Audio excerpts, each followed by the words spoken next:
episode of Why So City is a Nerd podcast. Joining me today are my co-hosts David Cochran and Jeremy Darr. Today we are bringing you another edition of Week in Geek. Don't forget to check out some of the other episodes. We have our full spoiler reviews on the Fantastic Four and Superman, the two biggest movies from this summer. And don't forget to check us out on social media at Why So City Pod on Instagram, TikTok, X, and YouTube. And if you're listening on Apple or Spotify, could you give us a 5-star review? I feel like I haven't, we have a decent amount on Spotify, not as many on Apple, so let's help us out. And we did just hit 20K on TikTok. So thanks to the magnanimous Jeremy Darr. Yeah, that's a big number.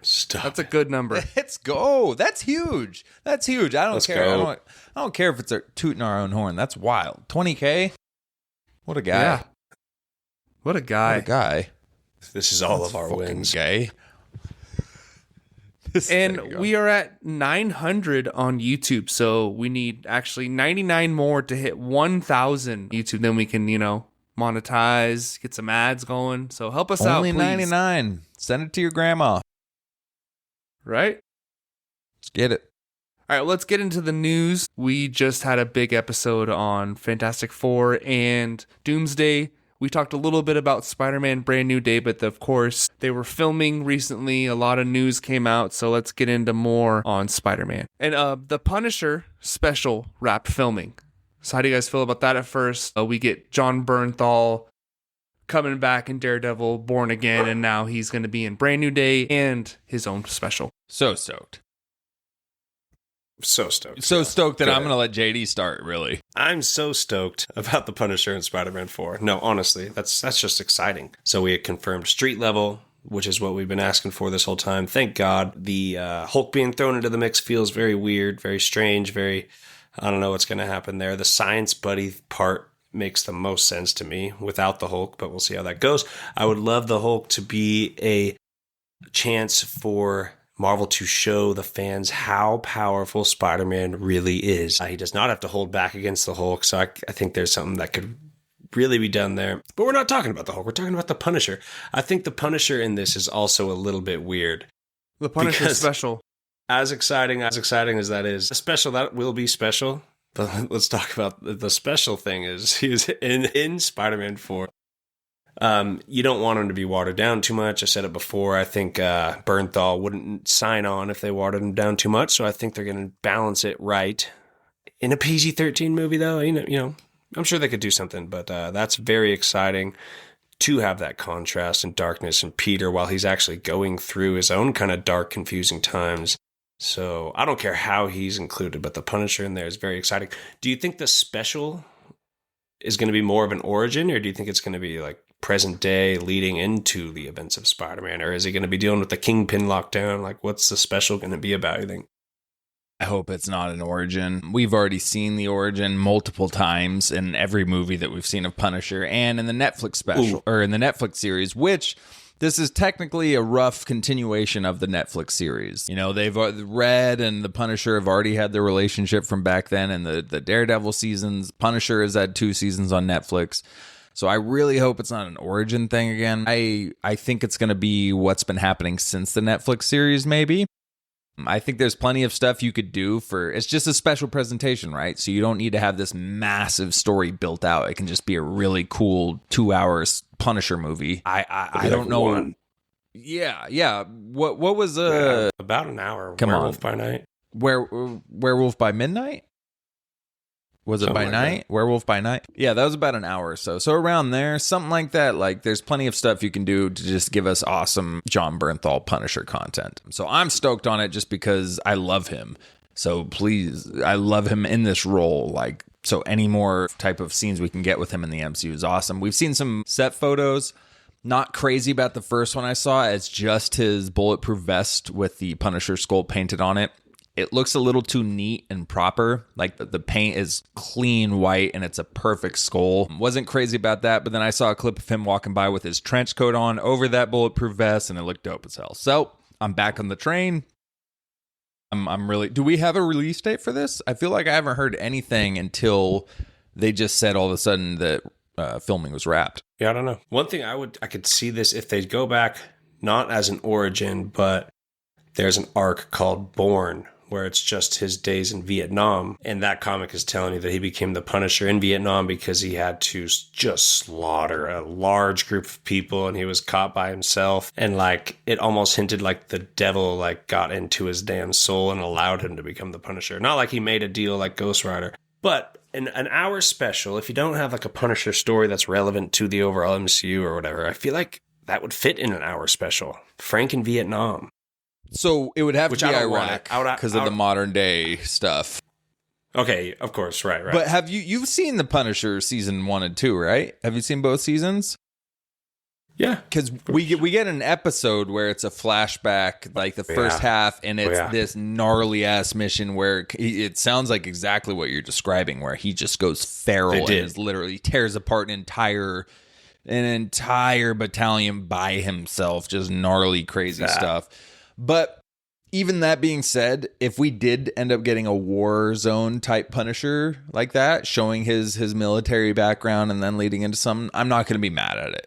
Even though I'd prefer to see something else, I have full confidence that they'll make it dope as hell no matter what they do. So if we get an Iraq Frank showing different aspects of his character and how it got there, I'm fine with that. I feel like they just... Good call, they did that already, kind of. I feel like they just do a quick flashback to see his, wife and daughter die. I bet we don't even get that. I bet unless it's don't. like in the credits. Right, we've seen it. We've also seen it. Watch. It's also maybe a dream. I don't want to see his daughter get gunned down again. Like that was super sad. Really sad. You don't have to actually see it. Just the events leading up to it. And the only reason, so I know you haven't watched it, Lub. And again, it's not exactly fair for me to say they've already done this, they shouldn't do it again, because Netflix isn't 100% canon. It's not strictly everything is canon, it's just loosely. Right. But they do have that too. That's a major point of season 1 is his flashbacks of what happened to his family and his family growing up when he came back from war. There's a lot of like screen time spent on the day that his family died and a lot of that stuff throughout the entire season. So that's kind of why I would lean against that too. But again, not everybody's coming into this that's seen the Netflix show. So I'm not going to be upset if they do go ahead and do it that way. So the cast confirmed so far. Of course, we have Tom Holland, Mark Ruffalo. What? We have Zendaya and Jacob Batalon. That is, of course, John Bernthal, like we talked about. And then we have Michael Mando as Scorpion coming back from the post-credit scene. Breaking with Bad. Scorpion. Or is it? Yes. Is it Scorpion? Yeah, Scorpion. Michael Keaton Scorpion talks to Michael Vulture. Mando Scorpion, right? Nope. Vulture. Sorry, my bad. Confusing a lot of Spider-Man villains. I'm the Scorpion. Flying. We have Sadie Sink in a still unnamed role. We don't know exactly who she's playing. Do you guys have any ideas on Sadie Sink? Black Cat, man, right? That would make sense. She's got white hair, but I guess so. All I'll say, I'd be extremely disappointed if Sadie Sink was Black Cat in the MCU. That's all I'm going to say. No. I was thinking of Sydney Sweeney. Sweeney. This is then I'm the on Stranger board. Things. No, then I'm on board. It is a double S name. It's an up-and-coming actress with a double S. Yes, Sydney Sweeney as Black Cat is absolutely a lock. Sadie Sink, MJ. Mary I think Jane. she could be a Mary Jane. She's redhead. Yeah. And it's just maybe Peter's dating her. There already is one. There's an MJ. No, but not a Mary her Jane. name's Michelle Jones or something. It's not actually Mary Jane Watson. So but that is true. It's not like it's Gwen Stacy and then who knows? It's a new twist on it. But yeah. I kind of have a feeling it's going to be a weird love interest of his while Zendaya is no longer in his life. Or at least a really close friend that they have this awkward tension where they kind of want to date, but Peter always remembers Zendaya and Sadie Sink's like, what's up with this dude? He doesn't like me. I feel like that's exactly what's going to happen. We got like CGI, AI, quantum computers. They could color her hair blonde. Gwen Stacy. They also have hair dye and wigs. They could do it pretty damn easily. But that's what I mean. She does have a lot of freckles. They don't even need computers. They could just paint her hair. No, I think she's going to be some love interest or at least very close friend of Peter's that has an awkward will they won't they feel to it. And it's also crazy. She's 23 years old now. I feel like Stranger Things has taken so long to finish. Everyone is a full-on adult. Been 10 years, dude. You can't start a show with 8-year-olds and finish it 10 years later when they're in college. You'd be like, it's only been 4 years. That's a very developmental part of life. So a report came out from The Hollywood Reporter saying Spider-Man, Punisher, and the Hulk will all fight one another before figuring out who the real bad guys are in Spider-Man Brand New Day. The rumored villain has been Mr. Negative. So how do you guys feel about... This is kind of a classic superhero trope where, you know, the good guys fight each other and then find out who the real bad guy is, right? JD?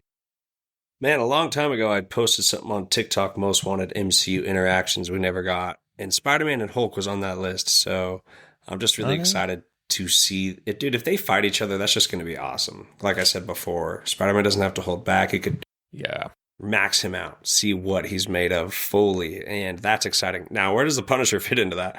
I don't see him doing well against either of them, except, actually, let me rewind. I spoke about the Brand New Day Punisher issue. What's cool about the Punisher is he's very Batman-esque in his tactical genius and his gadgets and resourcefulness to where they can ride him going up against Avengers like they did. He killed the Marvel Universe. And he did that pretty good in this Brand New Day. Like Spider-Man was going to bug him about something and he just immediately captured him, webbed, like, I don't know. He's super resourceful. So if you're going to throw Bernthal into that kind of role where it's like an Avengers level Punisher, like your Batman-esque, super resourceful, but non-powered guy, I think that could play really cool as well. Like he would outsmart Spider-Man and beat him a couple times because Spider-Man didn't expect him to do anything that efficient. You know, Bernthal in that kind of the Punisher shoes would be really cool. Yeah. Lub kind of swayed me because, I was kind of on the side of, okay, he's just going to shoot at Spider-Man and Spider-Man's going to dodge the bullets for a while and then take him down and be like, dude, what's your problem? But Lub did kind of be like, well, you know, what if we see some strategic stuff coming out of him? And absolutely, Punisher has some really cool strategic scenes in his show on Netflix and in the comics. He's not just some big dumb brute who fires, you know, guns at people. He's smart. He's a strategic kind of mastermind in a way. He is an absolute military type of just all in one. So we could really have a chance for Daniel Destin Critton, I believe his name is, who did Shang-Chi. He's doing this movie. We could have some interesting opportunities for him to see some really cool, unique, fun scenes with the Punisher, kind of tricking Spider-Man or tricking the Hulk, you know, or both. But my thought on the Hulk, I feel like he totally doesn't fit. But the only saving grace of it is what JD mentioned, and that is giving Spider-Man a chance to just unleash on somebody finally. And we finally get a gauge on Spider-Man's strength, which has been something that's been up in the air for so many of his iterations. Like, how strong is he actually? And a lot of the comic stuff and whatnot, they show him getting pretty damn unbelievably strong. So that one aspect sells me on it, and I'm kind of down for that. Because I gotta be honest, I don't really enjoy Mark Ruffalo anymore. He kind of annoys me. Yeah. Almost every project I see. I even saw him in Mickey 17. He drove me nuts, which I guess I get it. That's the point of his character in that was his character. But in the MCU 2, Infinity War, when it's just Mark Ruffalo, like he's just annoyed the hell out of me. Even Endgame, when he's Professor Hulk, he's been annoying me. And I don't know. There's just something about Mark Ruffalo that is just not rub me the right way, and so it doesn't really get me stoked that he's going to be in the movie. So I hope it's a limited role. The writing, I think, is what's going on there. Yeah, He's probably totally fine. And I liked him in Avengers. Yeah, it's just a terrible arc for the Hulk. It's a problem. Do you guys think we will see though, like a savage rage Hulk in Spider-Man 4? So why bring him in? Better. Exactly. I don't need more Professor Hulk. I don't need another mentor. What are we bringing Hulk in for? But it's a catch-22 I feel like it's going to be Professor Hulk. I was going to say, because what do you do with a raging Hulk for an entire Spider-Man movie? So I think Mr. Negative makes him freak out. I think maybe Mr. Negative is the reason Savage Hulk comes back at all. And just for a scene. And I think... Yeah. Splits him up from Professor Hulk. Yeah, and then some Science Bro stuff later on. You know, I like that part of it too. I really want to see, as long as it's the normal Bruce Banner, you know, not Infinity War Bruce Banner. I think that'd be fun.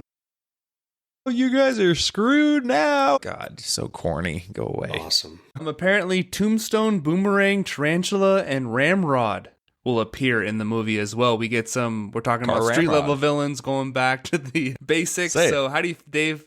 Huh? Ramrod? Say it. You didn't say it. Oh, I forgot. Super Trooper fans out there, you'll know what the hell I'm rambling about. But I didn't even notice that was the name until right now when I heard Ramrod when you said it. I'm really excited about this, by the way. I was really excited about Scorpion. True. If it's true. I was the whole Scorpion thing sounds like it is true, which I've been saying. This is the movie. I don't know why, but as a kid, Spider-Man was something I always watched, and well, I know why. But when I always watched and played Spider-Man, I don't know why that Scorpion always stuck out as a villain so much to me. But I just always remember him from my childhood growing up, and I've always wanted to see a dope movie iteration from him. And we got the tease for it, and so I've been saying, like, this is the time, bring Scorpion in. So I'm stoked on that, but Tombstone is another one for some reason sticks in my head. He was in the Spider-Verse movies, the Sony animated Spider-Man movies. He's one of Kingpin's henchmen during that movie.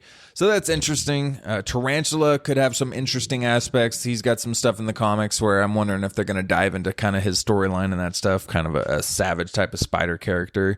I don't know anything about Boomerang and Ramrod. For a while when I saw that, I was like, oh, Captain Boomerang. Nope, that's DC. I don't know who the hell Boomerang is. So those two I don't care for, but I think it's exciting just because it reinforces that Spider-Man street level thing we're going to get.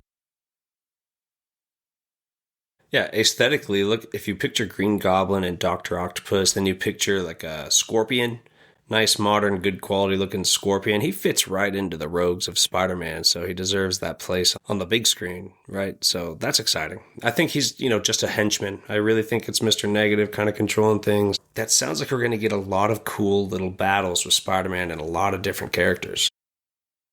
It reminds me of the Spider-Man 2 game. That's Mr. Right. Negative, right? Yeah. Spider-Man 1. Is it 1? Yeah, Spider-Man 2 is Venom and all that. Oh, that's right. Yeah, Spider-Man 1. Yeah, so Mr. Negative is a good villain in that game where he really messes with Peter, but he uses kind of Aunt May and stuff against him. So it is kind of really cool to see a Spider-Man that really has nothing to lose, where no one knows him. He has no family members left. He's kind of by himself, where if he does go full rage against Hulk, I mean, who's going to stop him, right? Yeah, I think he's in a mental state that just leaves a ground to write darker storytelling for a Spider-Man. Like when Spider-Man's without his friends and family, and that's where you find Dark Spider-Man. Right. So we got some clips of the first stages of filming with him swinging around, the no CGI, classic swinging through the city, and also the suit. So it is kind of funny how the suit always changes a little bit from the last movie to the new one, where, they give this new suit at the end of the movie, and then the next movie it's changed a little bit by then. But it does have some like No Way Home vibes where he's kind of mixing Andrew Garfield and Tobey Maguire. So JD, did you like the suit? Did you like the kind of practical effects they're doing? It didn't jump out to me as like a really great suit or anything, but I don't care too much about it. I really don't, It doesn't change the movie. I love a great suit, when you see your like Civil War Black Panthers and stuff. This one doesn't seem to be his best. I couldn't tell you which one I like the most. Maybe like the end of Homecoming. You have to see the final product, though. Yeah, I got to see the final product, see it in action. It's fine, man. Don't have strong thoughts. Dave? Yeah, I thought it looked pretty awesome when No Way Home ended, and he was swinging through the nighttime and the snow, and we got more of a royal blue color to it than the navy we're kind of used to, kind of more classic look. I thought it looked awesome in No Way Home. Then we got that close-up, first one or not, but it looks amazing. So I was like, oh, this is going to be sick. And then we got the reveal, which I think was AI or CGI or something with Tom Holland in the new suit. Didn't really do anything for me. But again, I'm going to wait until we see it in the trailer because I've seen plenty of behind the scenes shots of suits where I'm like, that looks ridiculous. And then it looks great in movies because they add special effects to these suits. They're not making these incredible looking suits that we see on the screen. Like they don't look that amazing. It doesn't mean much to me. But the swinging, oh man, did that get my, dude. I mean, they shut down over 60 streets for over a week to get practical shots of him swinging through the city. And coming off of the last 3 movies, which looked great. They looked fine. But John Watts, the director, went on record saying it doesn't look good when someone is just swinging on a rope. You think you're going to go in there, you're like, we're going to do it all practical, but it's boring. It looks dumb. Well, sir, may I just say that you look dumb. You've got a dumb face, and I think this is going to look great. So I'm glad we've got a Spider-Man director who's ready to go practical with some of this stuff. Of course, you're going to use CGI, but the fact that I think it's just the fact they're putting in that effort, man. We're seeing them shut down city streets like that to get realistic shots. Like, they're putting in the time and effort again, and I think that alone gives me so much hope for this movie. And not only that, there was a dope behind-the-scenes shot of Tom standing in his suit and the streets just filled with people, but it was just people who are watching the behind the scenes stuff. It looks like it's a part of the movie, but it's just a behind the scenes shot, and it was just like, that looks epic. I think I have nothing but high hopes for this movie, but that whole practical effects thing just gets me so excited. It's a dream come true, dude. We got street level, which I was praying for, and now we've got practical effects and Punisher. What could I ask for at this point? Nothing. I just need to see the movie now. Like, I could not ask for anything else at this point. And as a Hulk Glazer. It sucks to have to wait till a year or 10 months, really, to watch it. But that's all right. I feel okay about that for some reason. I think I'm going to be ready. It's going to be glorious. We got Peacemaker. I wonder if Supergirl comes out. Nah, that won't come out before that, right? It's wrapped filming, though. No, I feel like it will. Or I think it's still filming. It could be like a Superman Fantastic Four thing. Yeah. Which they probably shouldn't go ahead and do that. But, dude, even down to, last thing, Michael Mando, the guy who plays Scorpion, he's a great actor. He plays an incredible role, brief role in Breaking Bad, but in Better Call Saul, he expands that role really well. And I hope they utilize that because he is a really good actor. I'm excited. Yes. Got Travis Mitchell in the chat. How's it going, guys? I love seeing them actually shooting Spider-Man on location like the Amazing Spider-Man 1 and 2. And as we just discussed, we agree, man. That's beautiful. The effort. It's going to yield something amazing. Mm-hmm. No. Thanks for the shout out. Right. No volume for this one. They're going out to the streets. Let's move on to the X Men. So they will start casting the new X Men soon. They're looking for younger talent instead of A-listers to keep the cost down, according to Variety. So I feel like we kind of speculate this. Obviously, we did cast the X Men almost 3 years ago, probably in our first 10 episodes. And JD famously casted Tom Cruise in the X Men. But so obviously they'll not be going that old. We will be going with a younger cast. So how do you feel about this kind of younger, less famous X-Men cast? JD? Well, you got to do something different from all the previous iterations, and it was filled with geezers. Even the new Origin stuff, those were 30-year-old dudes. No, that was great. But got to separate yourself. I'm really excited. As I say every episode when we talk about the X-Men, I really hope they do origin stories for individual. I want a Cyclops movie, a Storm movie, et cetera, et cetera. And then X-Men is your Avengers team up, man. Unlikely. Anyway, I would love that. It'll be cool, though. As far as them being young, that's cool. That's cool. I really wonder, do you guys think in the post-Secret Wars universe that the next movie, like when we start getting introduced to mutants, like we're going to get thrown into a universe where they've existed, or are we going to get thrown into a universe where whoever the main character we're following, whether that's multiple X-Men or a single, like the movie will start with the mutant powers manifesting, and then you kind of like start the movie off with that, skip ahead a couple years. You know what I mean? Like they're a young crowd, but they're also going to like write it very differently. So you wonder how they're going to develop. Established universe almost seems like the new way to go. Yeah, but like post-Secret Wars is there. Mm-hmm. So you think we're just going to like start over at a new... I hope the not, 616 is fixed, or the 616 is different, or in a different universe? 616, who knows? Yeah, but I don't know. Young X-Men, man. I don't know. Make it different. That's cool. Yeah, I like it. I'm down for that. I think it's a great idea. I think if you're going to start something that you plan on lasting for a while, you start young with unknowns and you build something. So I think this is the right way to do it if you plan on expanding this story further into the MCU. So I'm with it. By the way, real quick, I got to shout out Travis Mitchell in the chat because this man is coming in with just we're talking about, and I know we're going to do casting later, but he said Austin Butler would be perfect as a young Gambit, which totally agree. But not only that, before we get too removed, and I hate to interrupt the flow we got here, but he pitched in something about the Spider-Man thing that I just freaking love. So real quick, he speculated that Scorpion ends up with the black suit at the end, possibly ending up in Mexico where it was seen last, which that makes so much sense to me because Matt Gargan ends up being a Venom point in Thunderbolts. Yes, Venom is Matt Gargan. Good call. So that would be such a great way to bring that. And Matt Gargan is the one who actually brings it into the country and meets up with Spider-Man as Scorpion, something along those lines. I love that. So sorry. I know that I like it. Last topic, but I saw that and I had to bring that up because that's a great idea. Great point. Yeah. No. But yeah, X Men. That's a great way to do it.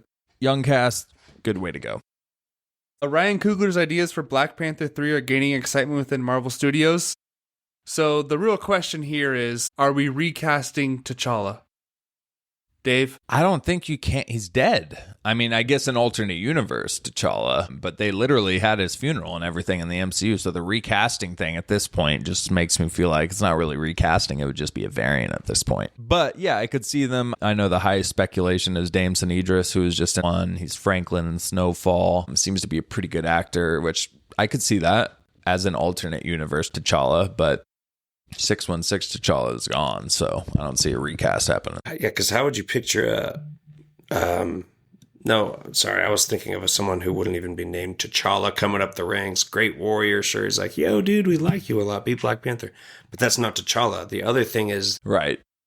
The son, you created a new T'Challa, but he's too young. He can't be the Black Panther. It's true. But so... I don't see them casting a new T'Challa for Black Panther 3. I think they stick with Shuri. And with what they did with Boseman's passing after probably already having half the Black Panther 2 written to that point, they still made a great Black Panther 2, in my opinion. I think I even like it more than the first one. I love that movie. Whoa, so I don't think hate that now take. I like it. You already established like a Black Panther, and now you don't have that obstacle of a death. So you could write a smoother Black Panther 3 with Shuri as your lead, and it should be better than the second one. That's fair. That's fair. I mean, that's fair. I don't hate it. All right, well, we're done with Marvel for the night. Let's move on to Star Wars. Huh? Anyone? So Comic-Con was last weekend, I think. And obviously it did not make waves like it has in years past. A lot of what Marvel and DC released was just comic book stuff and, Marvel's rivals and stuff like that. But George Lucas made his first appearance at Comic-Con ever.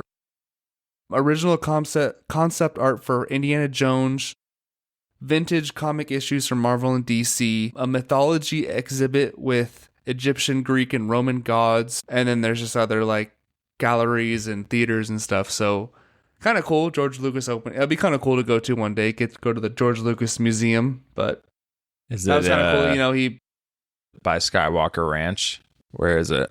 I mean, probably. Lazy son of a bitch. Whoa! It was cool to see him there, though, but the big news that came out a couple days ago, Matt Smith has been cast as the villain in Star Wars Starfighter. He was supposed to be a young Palpatine in Episode 9. They made a lot of changes with that movie and whatever was going on in that, but... What? So we have Ryan Gosling... What? He was supposed to be a young Palpatine in Episode 9? Mm-hmm. Like for flashbacks? Yeah. This is the first I've ever heard of this. That would have been insane. Do we know what era is this? That. Is this New Hope era? This is after Empire, everything, I something think. like that. This is after Rise of Skywalker. Yeah. Oh, okay. Yeah. So we have Ryan Gosling, Mia Goth, and Matt Smith. Mia Goth, they haven't confirmed as a villain, but I can see her playing the villain. So what do you think about this cast so far, Dave?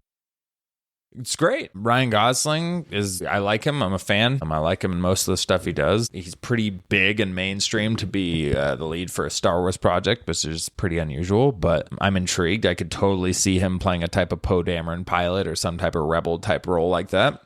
I think Mia Goth would be a great addition as a villain, and I think Matt Smith is a great addition. You take away his participation in Morbius, and everything I've seen him in has been really solid. Daemon Targaryen? He's just a great actor. Yeah, Daemon, he kills it when they give him the opportunity to kill it as Daemon Targaryen. I think it's a great addition. So I think the first 3 cast members we've got of the Star Wars movie, I think it's doing a great job at getting my interest up. So I think it's a good start. Yeah, I have a feeling this is going to be really good for some reason now with the cast, Sean Levy directing. I don't know, I'm starting to feel like they have a cool little project up their sleeve. It could be the Rogue One.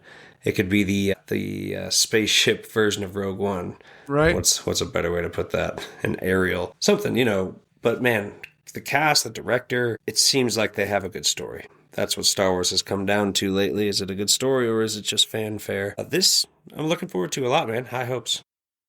And he's the director of Deadpool and Wolverine, right? Or all the Deadpool movies? No. Every Just Deadpool movie's had a different director, I believe. Okay. So the plans for post-9 era have been revealed. It will be similar to the Mando-verse with multiple stories. The first story will be Daisy Ridley's New Jedi Order, so I don't know how that lines up with Starfighter, maybe on the timeline. Starfighter happens afterwards, but I'm not even trying to get into that right now. Yeah. It will build toward a culminating event that will bring back old characters. So we're going back to the well. We're going to do an Avengers, Secret Wars, Star Wars, so... But maybe old characters could be like Ahsoka, because don't bring back like Luke and Obi-Wan and stuff. Like, let's not do that, please. So, unless we're talking about that Mando-verse movie. If it's the Mando-verse culmination movie, then it would make sense story-wise to bring Luke into it in a minor role, not have him be like the saving grace again. Well, they kind of wrote themselves in the corner by bringing Luke back at all. So he's there. If there's an issue big enough, he's got to be there now. I mean, but that's fine. He looked great in that scene. I'm fine with that. If you're doing old characters, I'm still wanting Darth Maul back very, very badly. So they set him up as well. I think that's a possibility, maybe unlikely. But Well, he's dead in the timeline. Oh, Obi-Wan already killed him. Post-episode 9. Yeah, post-episode 9. In Rebels. So yeah, whoops. I don't care. I am also really excited for this culmination project. If they've been working on anything as hard as, that's probably the thing they're working hardest on, since they've had multiple seasons of television developing to this movie, including the Mandalorian and Grogu film, right? There's that. Mm-hmm. I mean, there's a lot of energy going towards this big culmination film. Ahsoka season 2. Old faces are welcome, man, as long as it's not just, as long as it looks good, if it's a CGI face of a non-existent person, and if it's written in there, good. Dave? Repeat the question. What's your favorite cereal for breakfast? Honey Bunches of Oats. No, are you Fruity okay Pebbles with, is the right are you answer. okay with the Star Wars Avengers movie bringing back old characters that are alive post-episode 9? That are alive post-episode 9. I guess so. Which is not many. I don't have a lot of interest Rey, in it, I guess. Oh, I mean, Poe and Finn are alive. Oh, that could be a Bach good is call. alive. Poe, Rey, Finn. Rey should show up, right? I wouldn't mind seeing Yeah, Poe, but It depends how deep they are. yeah, I don't know what their plan is for it, but I'll just say it doesn't really get me excited. I think I'm just kind of over that. Now that I just think that's what they era. meant I by don't old know. faces, like the last trilogy, like Poe, Right. Finn, Yeah, Yeah. well, that makes sense. So with like the Starfighter movie, like Ryan Gosling's pilot runs into Poe at some point, and or some, I could see something like that happening. head-on collision in space. Yeah, they just crash and die. Ran right into him. Yeah, I think the only thing that would actually get me excited would be the continued Finn's Jedi path, and somehow we see him moving That'd be cool. forward. Because it would just feel like, okay, they didn't waste that. But other than that, it doesn't get me excited. It's kind of crazy he's not in that Jedi New Order movie with Rey. Obviously because of John Boyega as a person doesn't want to come back to Star Wars, but like story-wise, he should be in that movie, right? Yeah, well, I was just about to ask, do we know, like, when did Ahsoka Season 2 end? Like, that's pre-Exegol battle, right? Or is this all post-Exegol? You mean season 1? Season 2 hasn't came out yet. Yeah. This is all like Before 15 years, 10, like 15, 20. This is before the First years. Order. Yeah. It's before the First Order, right? So Yeah. Rey and Finn are just too young, right? They're not even doing For warrior the shit Mando yet. thing, for sure. Yeah, they would only be able to pop up in the Starfighter projects. It wouldn't make sense if they popped up in the Mando stuff, I don't think. At least from the episode Were they saying 9 stuff. Starfighter? Were they saying Starfighter is supposed to tie into all this? Yeah, so that's No. why I was a little confused. Okay, because I was thinking Starfighter, but I didn't think you guys were talking about Starfighter. So okay, No, it says it's kind of the first story will be Daisy Ridley's new Jedi Order. So I think Starfighter is something okay, by its own, standalone, doing its own thing. But this whole new this whole universe they're trying to build will start with this Daisy Ridley movie, and then it will build into an Avengers trilogy or whatever they're something. trying to do. yeah, no, that doesn't get me excited at all. It just doesn't. That's why we did Marvel first, because Star Wars is where it's at. Sorry. Peacemaker season 2 comes out in 2 weeks, and in this trailer they are also diving into the multiverse. So what did you guys think about that? Also, real quick, James Gunn explains the DCU canon. It's everything in Creatures Commandos, Superman, Peacemaker season 2, and also everything shown in the previously seen on in Peacemaker season 2 is canon. Okay, that's not a bad way to And do everything they talk about happening in the old DC universe becomes canon. So if they mention an event that happened before, that is canon. So it seems like they're gonna say everything but Henry Cavill and Gal Gadot showing up at the end of Peacemaker season 1.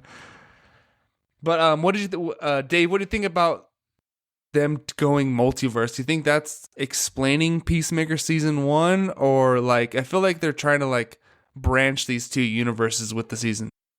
Based on the trailer, I weirdly don't think they are trying to branch. It feels like a different thing. And if it was any other project, I'd be a little annoyed. I'd be like, okay, so we're starting off this DCU thing and we're immediately multiversal right back at it where Marvel just crawled out of or is still crawling out of. But it's Peacemaker. And so I don't have a problem with that. I trust James Gunn. I think it's going to be used in a good way. I think it's going to be used in a contained way.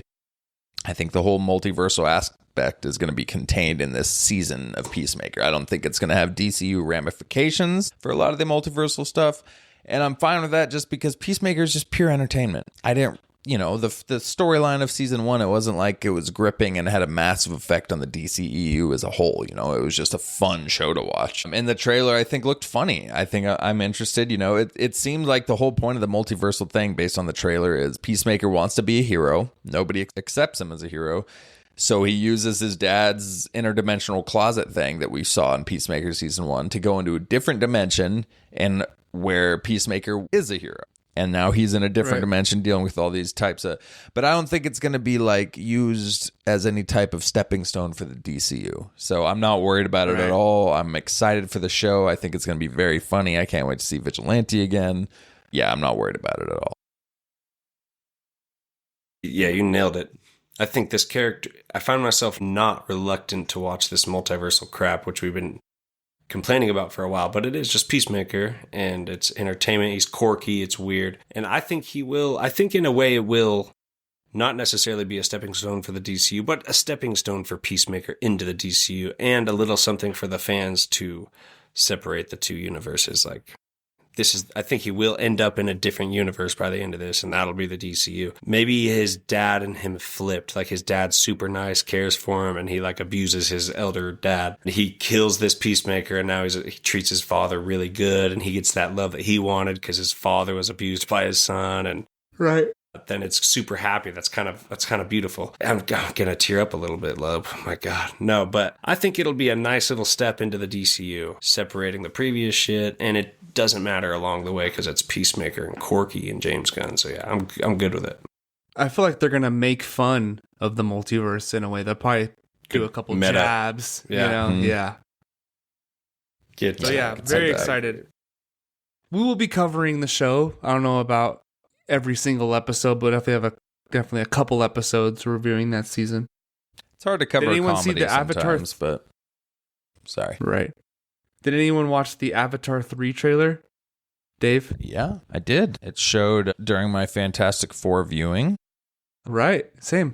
I'm not a huge fan of Avatar. I thought the first one was one of the most overrated movies in a while. And it was fine. It was so hyped up that I think it was just insanely overrated. I liked the second one more than the first. And actually, to my surprise, even though I think James Cameron sucks, the trailer for this movie got my intrigue up. I think I'm probably going to see it in theaters based on the first trailer I saw. I liked what I saw. It looks beautiful. I mean, it really does. It looks incredible. Right. So, yeah. I just watched Avatar 2 for the first time last weekend. Never got around to watching it. And I liked it better than the first one as well. The kids were surprisingly not annoying. They were all had like good characters to them. The whole water aspect, like the first act of the movie is really good. The second act, where they kind of meet the water people and learn the way of the water, as the movie's called, is a little slow.